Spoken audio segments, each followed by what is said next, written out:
Rishi Sunak, you can't hide.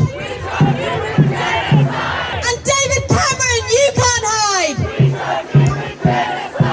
And Keir Starmer, you can't hide.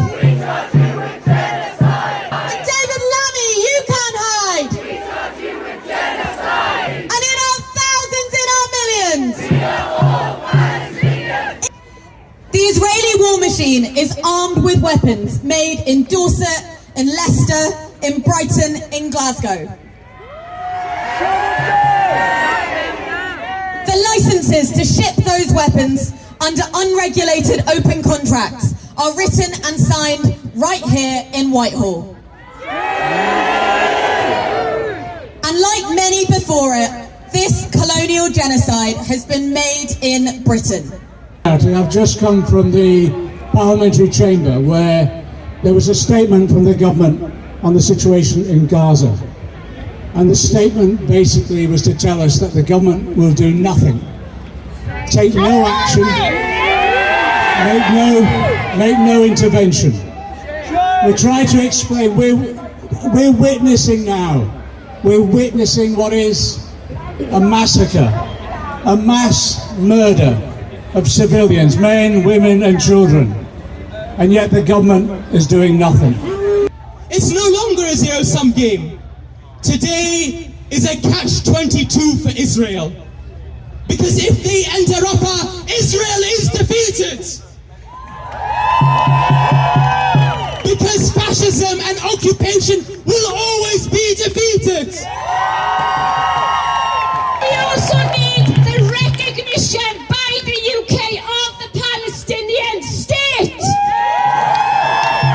Nothing less than the liberation of Palestine. And when that happens, we must demand that the Israeli state and all those complicit in these war crimes pay for the reconstruction of Palestine.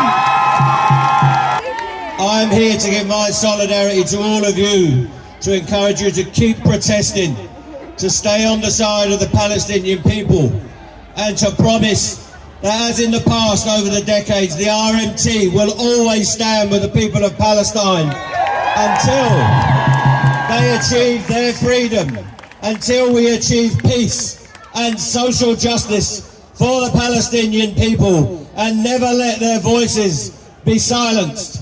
While we are here, they will be heard in every political party, in every forum, in every nation of Britain and around the world. And let's not forget, we are part of a movement around the world for the Palestinian people.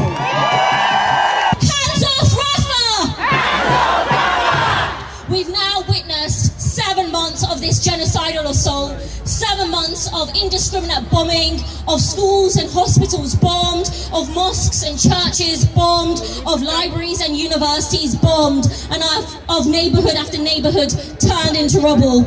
It has been 7 months of Gaza being forced to starve, 7 months of innocent men, women and children being slaughtered, and if international law means absolutely anything anymore, it must mean holding those responsible for these war crimes to account, because they are war criminals.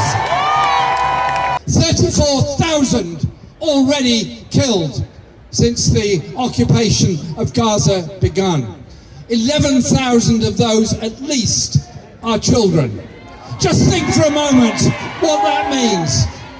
11,000 lives lost of children who one day would have become students, one day would have become engineers, doctors, teachers, lots of jobs and things they could have done, poets and artists and writers too.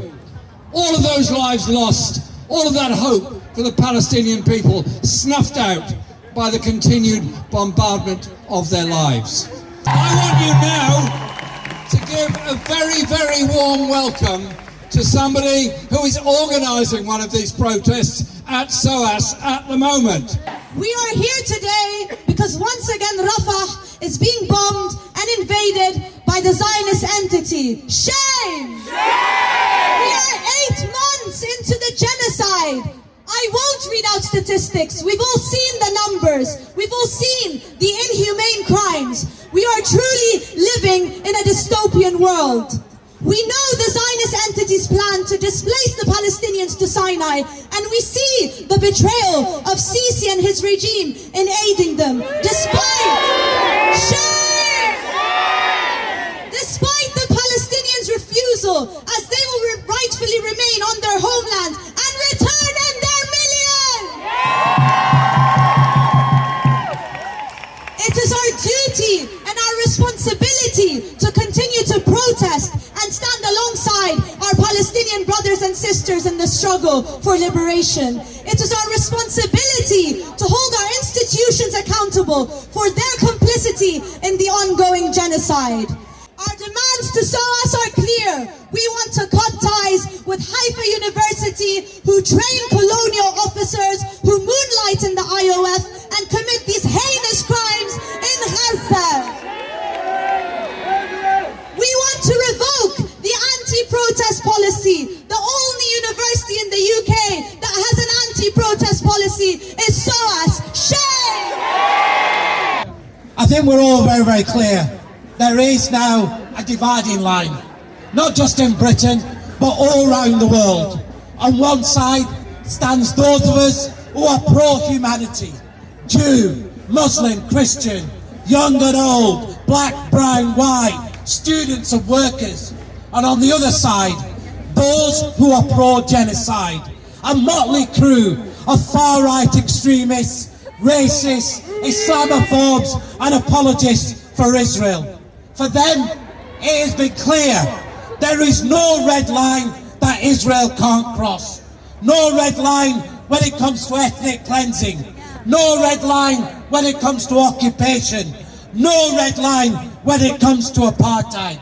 For them, this last 7 months of killing 40,000 Palestinians, of murdering journalists, medics and aid workers, of deliberately starving a people, of raising Gaza to rubble, were just brushed aside. Anything and everything was justified. No amount of war crimes, no crimes against humanity, no amount of genocide would stop their complicity with Israel. They continue to arm Israel, they continue to sign trade agreements with Israel, and they continue to profit from repression. And the hypocrisy has been clear for us all to see. Thank you especially to all the university students who are risking a lot to show solidarity with our brothers and sisters in Palestine. Look, on the 18th of May, we will commemorate the Nakba, 76 years of this ongoing occupation. On the 18th of May, at 12 o'clock, we will meet outside the BBC and we'll march to Whitehall.